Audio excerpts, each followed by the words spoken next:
Hello everyone, my name is Saman and today I'm gonna talk about Spring Framework and its role in Agile software development.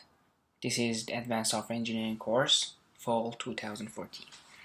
Before going on and show you some code, I would like to first of all introduce some basic concepts, Spring Framework, and how could you use them if you are doing Agile or using Agile in your software development project.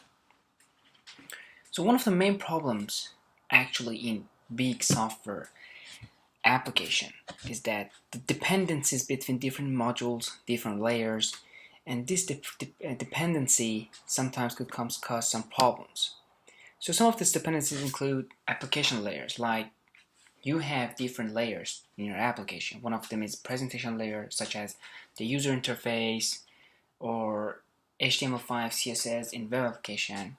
The other one is the business layer, which actually does the business logic or the logic of the whole system. And most of the time, the last one is the data access layer, which provides a facility to access the data which are inside the data store.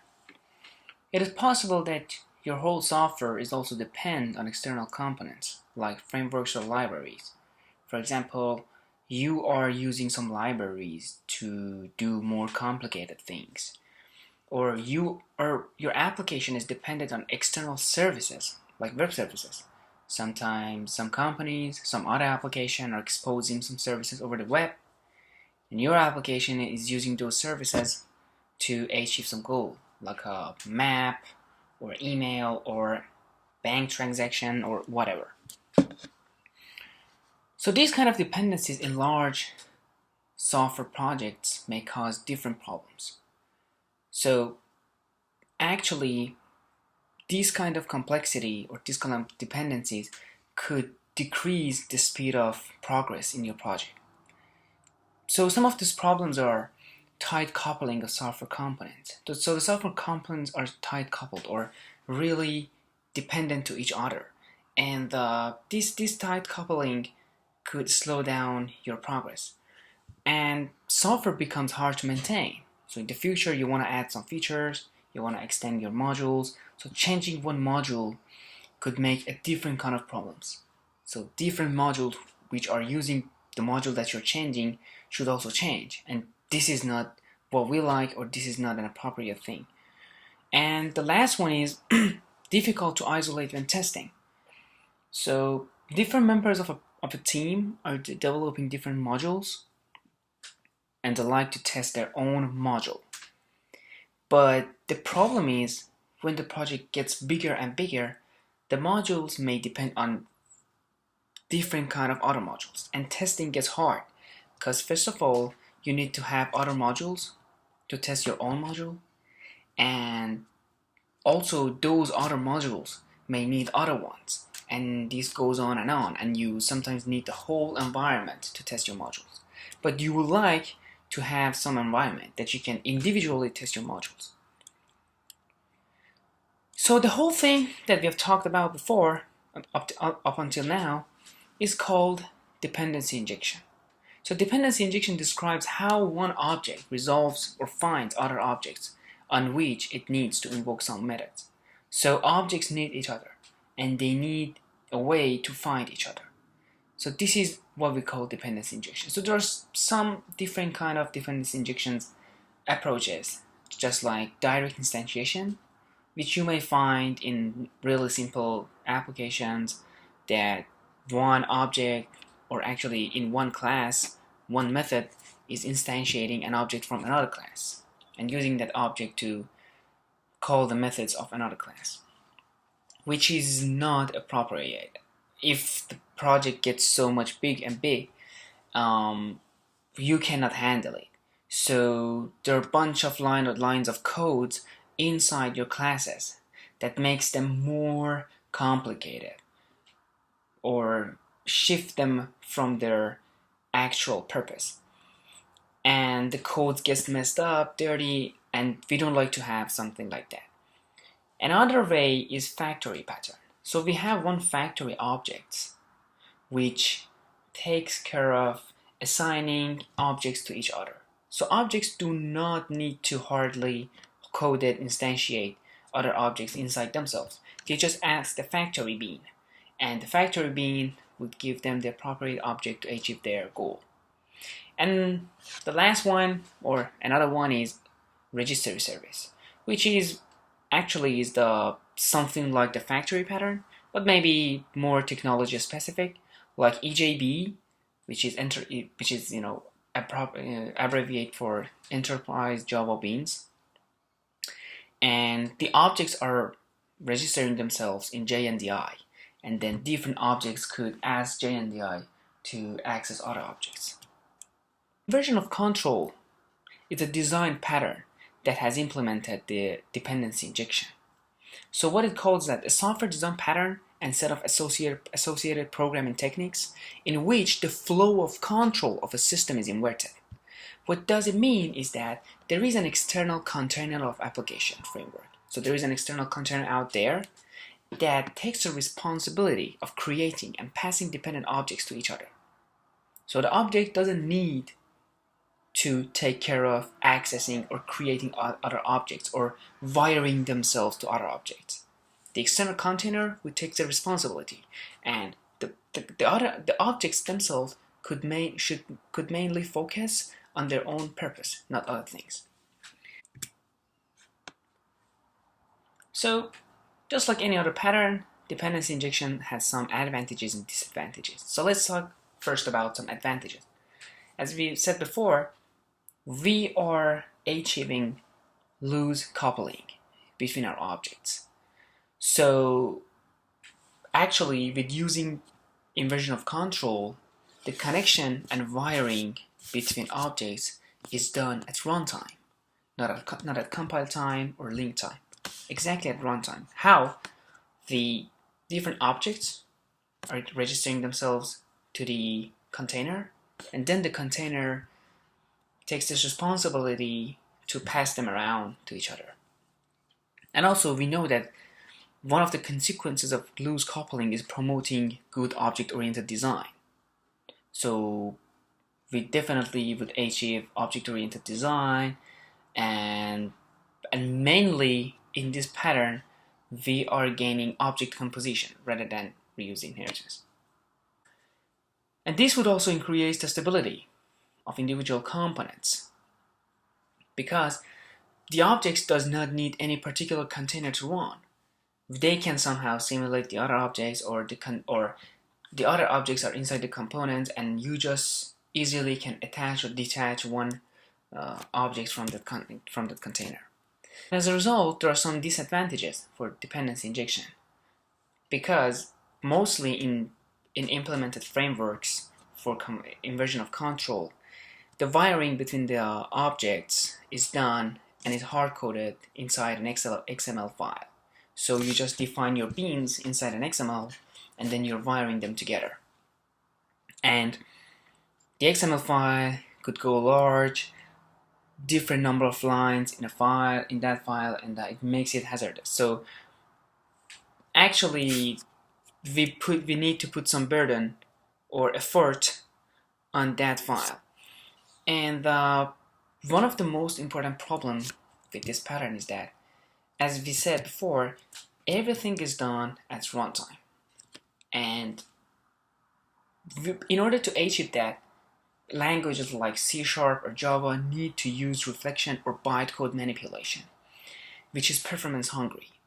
So if you are using an inversion of control framework that actually use inversion of control, you need to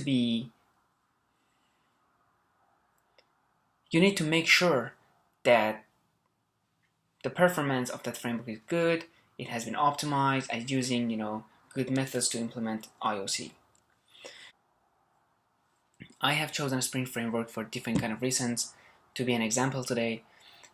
First of all, this is an open source project written in Java.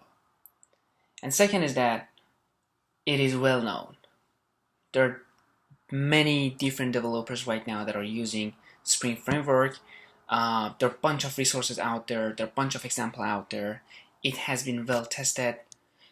We have many successful projects implemented in Spring, and it has been proven that Spring is a really good framework to write our application based on it.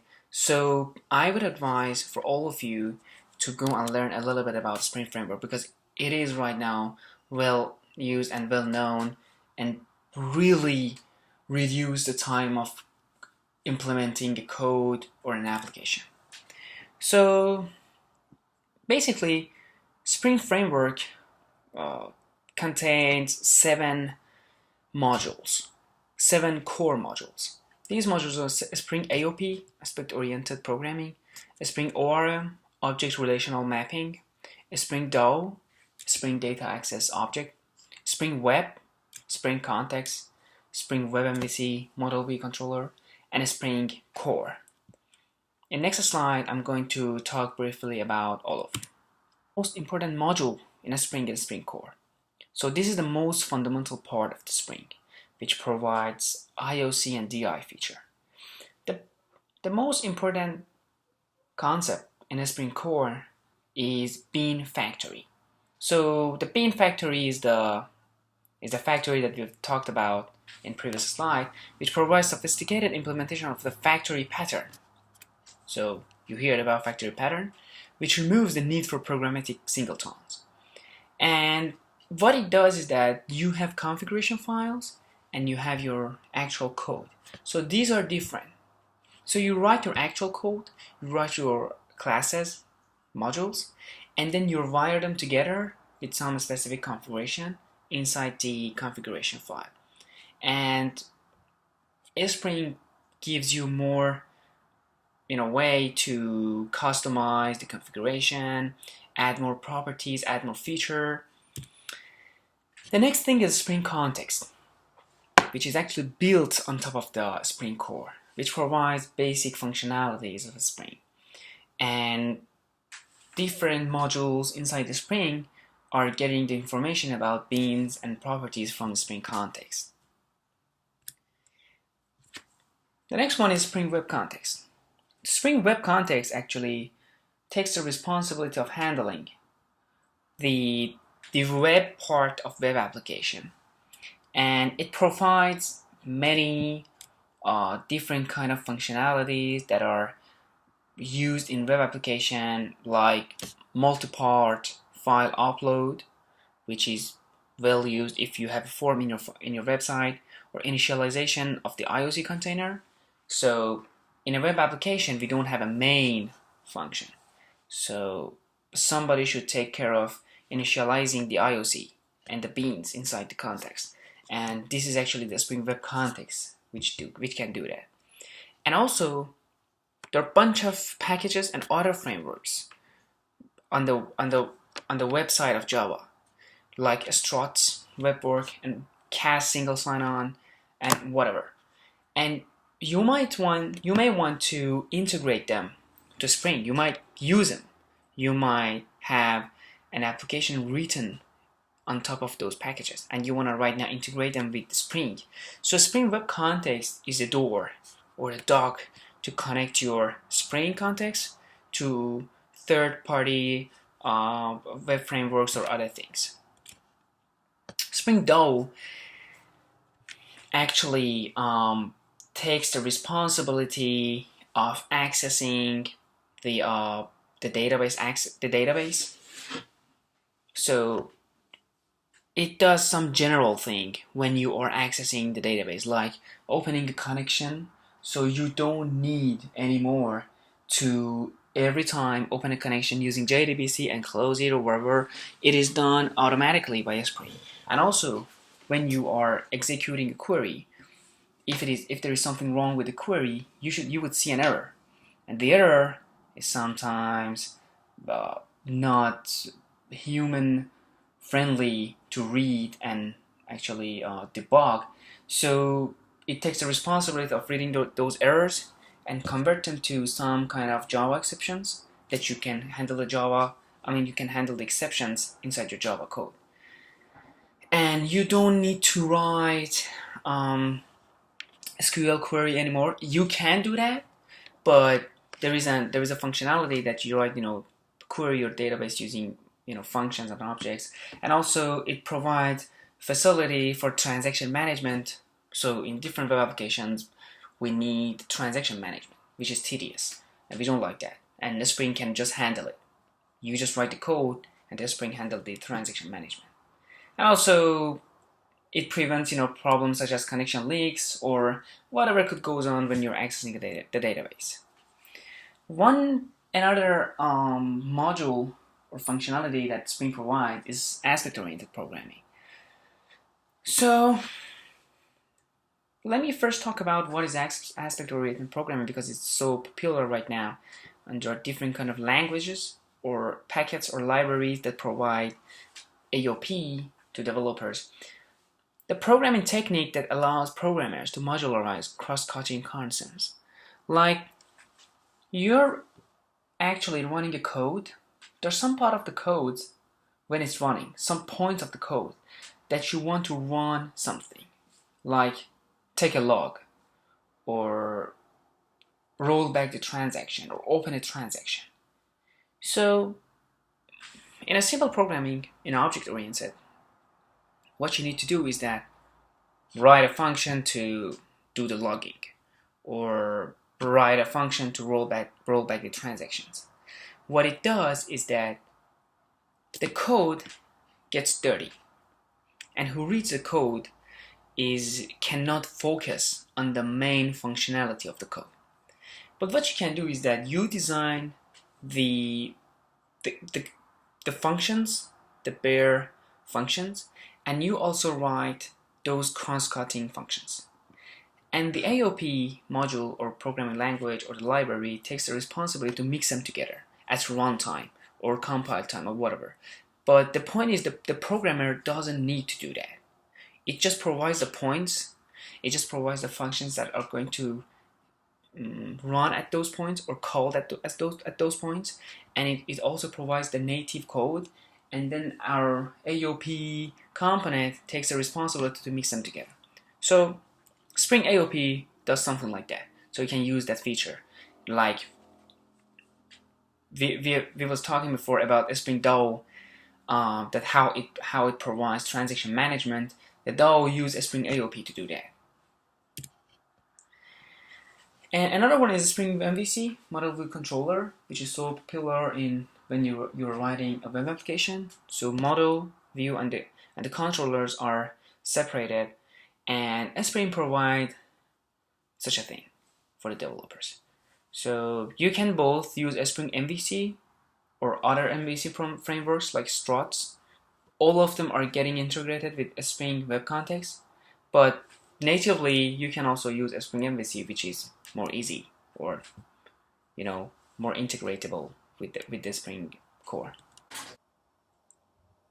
In the remaining, I would like to show you how a Spring framework works by a real example, somehow a big scale project, and you just learn the basic things about Spring framework, how it works, how can you use that, what are the benefits, and what are the disadvantages. So right now I would like to show you how can you use Spring framework to develop a web application for yourself. So as you learned before, Spring framework somehow separate the configuration files and the source code, and actually it handles the dependency between different objects. So here I can show you that how I develop my code, that my code only include the logic, nothing more, and I can add more things to it, like logging, transaction management, or whatever, or security checking, or whatever you can think, by using different modules of the Spring. So let's say, for example, I have a module here called service implementation, which I have 3 layers of my applications are here: data access layer, facade, and logic. And if you go to my logic, you can see, for example, for album logic, I have just simple code. You don't see any other thing like logging or opening a transaction, handling a rollback, or whatever. And they are just actually some simple code and the basic logic for each function. That's so simple. No need to, continue more explanation. And the same thing happens for data access layer and facade layer. So if you go to facade, there are some just simple functions that implemented an interface, and these interfaces are getting used by our user interface, or let's say, or the view in the model view controller pattern. And again, you see nothing's here. So we have just source code. And you see, for example, when one function inside my facade is going to access my song logic. So we are in for example, we are in song facade, change song lyric is going to change something in song, is going to access song logic to do something. So you see that in the code, you are not initiating or constructing or destructing any kind of object. You're just accessing the object. And the object is just a simple property of the class, which is not even initialized, okay? Which in first sight, it is null. But I just had getter and setter, and that's it. So your code does not include any excessive effort that really is just, time consuming and just make you distracted from the exact logic of the code. You just reference to a song logic, getter setter, and then done. You just use it, okay? And the same thing happens for other, facade objects and logic objects, and the bottom layer, which is the DA. So our DA actually, if you see, for example, let's go to my generic DA. So this is an interface for my generic DA, which is implemented by all other DA classes, okay? And you see, again, we don't have any kind of query. You want to get an entity with an ID, that's it, you get it with that ID. You want to insert an entity, that's it, you insert it, you update it, you just call a function, okay? And the Spring framework, by using Hibernate framework that I've used, I've just combined them both together in this project, are doing all of them for you, okay? You are just calling insert. It's gonna insert it for you. It's gonna change it to a query. If an exception happens, okay, it's gonna roll back by itself, okay? Let's say, for example, see what I have in my generic DA, okay? This generic DA, okay, handles everything. And for example, my all album DA is extending generic DA, okay? And then it's done. You just calling the function. And so these are all my codes. You can also define other packages if you have, let's say, different kind of, functionalities that you want to separate them from your layers because they're so generic or so specific, whatever. And I have for example, package from a controller. So because I'm using model view controller pattern, I also need to define the controllers here. And even in the controller, you see, I just have access to the facade layer using this reference to this class, okay? And then every request going to this function, and done. I'm just doing some simple things, and I'm using the whole thing, okay? No, generation or newing a new object, nothing at all. That's it. And you just write a simple bare code. That's what Spring tries to move your programming style to this point. And so that's it, okay? And now you may ask me, okay, so where's the Spring? Where are the configuration files? As I've told you, these packages like service, which we have only interfaces and exceptions. These are only the interfaces that an outside application or whatever can use them to do some logic, and also all those kind of exceptions that could happen in the system.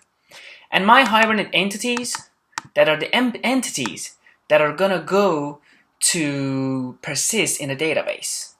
So in the whole environment, you are not dealing with any kind of query. You are dealing with these entities. Again, the Hibernate, let's say the Spring on behalf of the Hibernate takes the responsibility to persist or get this data in this type of, in a sense of this kind of entities, and get them to the code or save them in the database. And you are not going to write even one line of the SQL query. So the only package actually that takes that you write all your XML configuration files in it is the server package, which actually is a web application package which is getting deployed on the web server like Tomcat, JBoss, or whatever. So here, let me show you how I create these objects which we saw in service implementation like facade, DLC, logic, and then how can I wire them together. Okay, so here is my main configuration file, which is all in XML. Okay, the point about it is that consider that in the future you want to destroy or include or exclude one bean from one of your deployments. So you have a bunch of customers, each of them needs different kind of requirements, and you need to include or exclude different kind of beans or objects, and your team doesn't need to change the code, compile it, build it, deploy it every time. Whatever you change is inside this XML file. So let's say you can see here that how I create one bean. Bean is actually an instance of a class, is an object that in Java is called bean. I create a bean of song logic. Okay, here's my class. Okay, and this is its ID. Let's say I assign a name to it. Okay, let's go to the song logic. You see that I have reference to other objects like my song data access, artist data access, album data access, genre data access, common file, song selector, and station DA data access. Okay, but none of them has been initialized inside the code. Somebody should initialize them, or somebody should assign a reference to a real object in a code. And that's how I'm doing it. That's how I'm doing it. You see, the properties of the song logic are listed here, like song DA, album DA, artist DA, and goes on. And I'm just referencing them to the real object. Like this song DA is referencing an object with ID song DA, okay, which is actually defined in the same XML. If I click on it, you can see that song DA is here. Okay, the same thing for album DA and so on. So that's how actually we create our, instantiating our beans and then connect them together. Okay, this is the simplest thing that you can do in a Spring. Okay, so now what we have up until now is that we have our own classes, made objects from them, and then connected it together. Okay, so I've told you that in the bottom layer we are using Hibernate framework. I was not able to introduce Hibernate framework in this presentation because my presentation would take a long time. So just keep in mind that this is a framework that does the role of object relational mapping. So it would map your objects to your tables automatically. And the developer doesn't need to deal with SQL queries. They just work with a code, Java code. So you can see, for example, I have a record label data access. Okay, this record label data access should be somehow connected to the Hibernate. because I have told you that my record label does have nothing. Okay, it just connects itself, extends a class from a Spring, and the Spring, that class is integrating itself to the Hibernate. Okay, and these class by default should know, or let's say the Spring or the Hibernate itself should know where is the server, how can I connect to it, what are the properties that that are assigned to the server, and whatever. This is done with the session factory. So my record level DA has a property named session factory, and I have a session factory here in Spring Hibernate XML. So previously we were in application context. Now I have another XML file which I'm configuring the Hibernate inside it, okay, which is called Spring Hibernate. That is imported actually inside the application context. You can see it here. Spring Hibernate it is imported.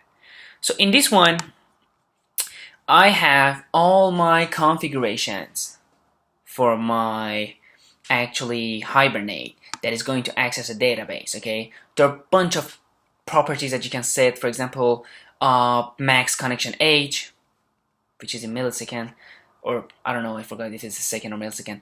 Max idle time, max pool size, min pool size. You can also define, for example, what kind of connection provider you want to use. Okay, so different kind of connection providers provide different algorithms. So you need to decide what kind of operations your application is doing and what is the most appropriate one for your application. Or let's say we have Hibernate Transaction Manager. You see again that I just create a bean and the transaction is getting handled. That's it. Nothing more. And it's again, the TX Manager also references the session factory. And the session factory is here. Okay, that I'm saying my data store is this one. These are my mapping files that I'm going to show you at the end of this presentation because they are mostly related to Hibernate, not Spring, and other kinds of properties. And data store is defined actually here, which I provide driver class. What is the driver class?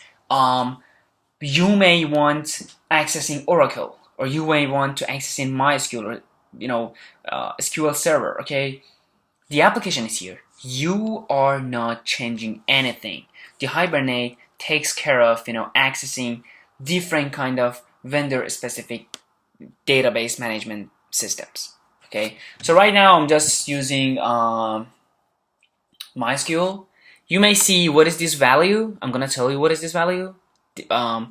We also have JDBC URL, user password, and so on. Okay, so you see there's a $sign. Okay, that I'm saying, for example, access this variable or environment variable. This comes from my properties file, which is defined here. Okay, if you go to this properties file, I have actually defined everything here. Those mostly used and the most basic things that is common in the whole project, like what is the URL of my JDBC. So if you just deploying your application somewhere else and the database management system works somewhere else, I mean on another port, you just open this file and change it. You are not gonna compile the whole system again. That's it. Or different paths that I'm using, inside my application, and so on. So on. There are a bunch of properties that you can say, set, and yeah, that's how it works. Okay, so you can also say access my property files with this prefix. So if I have this prefix, okay, and then say Hibernate driver class name, okay, it is going to this file and using this Hibernate driver class name. That's it. Okay, so my Spring framework is using this file to configuring the Hibernate framework because it is accessing data store on behalf of Hibernate. You can use let me say that as I've said before, you can access different kind of data stores. Let's say you want to access Hadoop. I mean, those databases, on top of Hadoop, or you want to use a graph-based database, or you want to access a raw file, okay? Then you are not going to use Hibernate. You're using another tool, okay? There are a bunch of already implemented tools inside the Spring. If you go to spring.io website, you can see a bunch of them for accessing different types of data stores. But right now, for accessing a database system, I mean, the simple one, which is query one, SQL, I'm just using Hibernate, which is the most convenient one. So now we have attached Spring to our data store, okay? And our DA layer right now, whatever function you call, then that's it. It's gonna go through Hibernate, does the stuff, returns with the result. But I've told you right now that I'm using a Spring MVC. That I need to somehow connect my controller and actually my view and the controller to this model. Okay, so and my controllers were all in this part. Okay, and I've told you that again, I'm not writing anything excessive. I'm just writing the logic. That's it. I don't want to make my code longer. I don't want to make it, so much complex that nobody else can understand it. Just a pure code. That's it. If any transaction, any logging, any security, whatever is gonna happen, it's gonna happen, outside or using AOP, aspect-oriented, approach to do them. So the code here, just a simple one. And again, I have a configuration file for all my, servlets, and this is here. Again, there are some kind of beans, okay, that I define. Then I can say, for example, whenever somebody called add artist controller.htm, okay, this Spring would, automatically would dispatch that request and give it to add artist controller. So simple, okay? And then now you want to change the URLs. That's it. You're coming here and change the name. So simple, okay? There are a bunch of different approaches for connecting URLs to the beans that Spring Framework provide you, but I'm just using this one, which is more appropriate for me for this project. And also, if you want to use Ajax or whatever, again, you just create your beans, and that's it. I'm saying that this URL for the Ajax is connected to this bean. Easy peasy. So we also connected our controller and view to the model, and you just need to write. I mean, most of the time, when after you have built the skeleton of your code of your project, and you have wrote the most basic things inside in the project, then and I bet you that most of the time you are just dealing with these configuration files and with these XMLs. You are not, make your hands dirty with the code. No, you just put these codes together and done. You have a new functionality. Okay, and if you go to the Spring source, I mean, there are a bunch of other kind of features that you can use, right? Like, for example, a Spring Web Flow that handles the flow in the web pages. If you have, for example, like you want to write a form that are step-by-step or, different kind of things, and make it really easy for you. You don't need to handle data passing, if somebody clicked the back button, all of them are already provided. And the Spring's gonna handle it for you. And for security, it's so amazing. I mean, this is amazing that you can handle security, okay? Just in one XML file, your code does not check anything. And even I'm telling you, this is possible that you are deploying this application somewhere, okay? And somebody just wanna change the security policies, okay? Then go on. You don't need a developer. You don't need anybody who is, familiar with the code. The guy just open up this file and that's it. So I'm just creating an HTTP bean, and I'm saying that what kind of URLs to intercept, and I'm saying you what is the access, what kind of privileges you need to access these URLs. Like, is anonymous, anybody can access it, or has role admin. And I'm gonna say, let's say somebody want to change its form login. Okay, I'm gonna say my login page is this one. After login, my default target page is this one. If the authentication fails, go this place. And you wanna log out, go this place. This is my authentication manager. Most of the time you're not touching it, you're writing it once and that's it. So the authentication manager have the responsibility to read the cookie from the browser, get them get them to the server side, and then see what is the username and password, and get the roles and the privileges, and see if he or she can access one URL or not.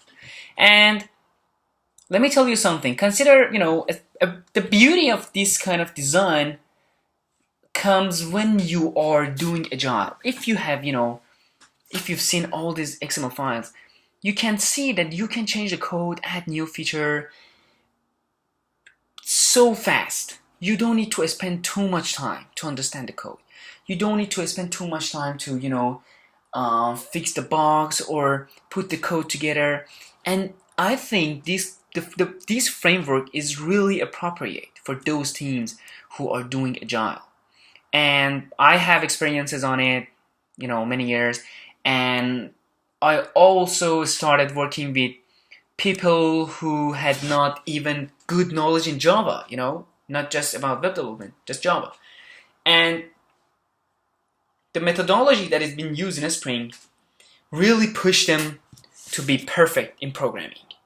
They learned everything in a couple of days, and they were able to change everything, understanding the code, because we didn't have, distracting lines of code in one function. Everything was just a logic. The functions are small, and and I believe that you definitely should use, these type of frameworks if you want to do agile. So I'm going to come with an example. Consider that this security, you have different applications that need, the user to log in to use it. And just like what, in Google, you're going to YouTube, you're going to Gmail, you're going to Google Drive. These are separate applications, okay? But you may have seen that when you log into one of them, you're already logged in other applications. We call this technique single sign-on, okay? Now consider that I have this application already developed, and the customer wants me to, develop single sign-on. They may have different applications, or I wrote different application for them that are going to be deployed separately on different machines or whatever, and they are frustrated to get logged in to all of them every time, and they want us to develop a single sign-on, solution for them. So Spring is well known. Many codes out there are able to get integrated with Spring, okay? Like CAS single sign-on. And you just bring the CAS, deploy it in a web server, okay? The only thing that you need to change to let your code or let your application to talk to the CAS is these three codes, this line of codes. That's it. So you don't need to go to the code, change the Java code or write a new class or whatever. Nothing. You just change these three codes. You change your authentication manager from being your user TA to be a service that is provided over RMI by that, single sign-on server. That's it. So your customer needs something, and you do it in one day, and it's done. And they're happy, you get a lot of money, You make a lot of money in just one day, and they are happy to have their features, just waiting for one day. And that's true when you are using this kind of frameworks. So I barely, I already explained the most important parts in the Spring. If you're interested in the Spring, you can go to, the spring.io website, and also you can, go to IBM Developer Works. There are a bunch of, great tutorials and tricks and, lessons to how, really using Spring frameworks as a professional developer. Thank you guys. Have a good day.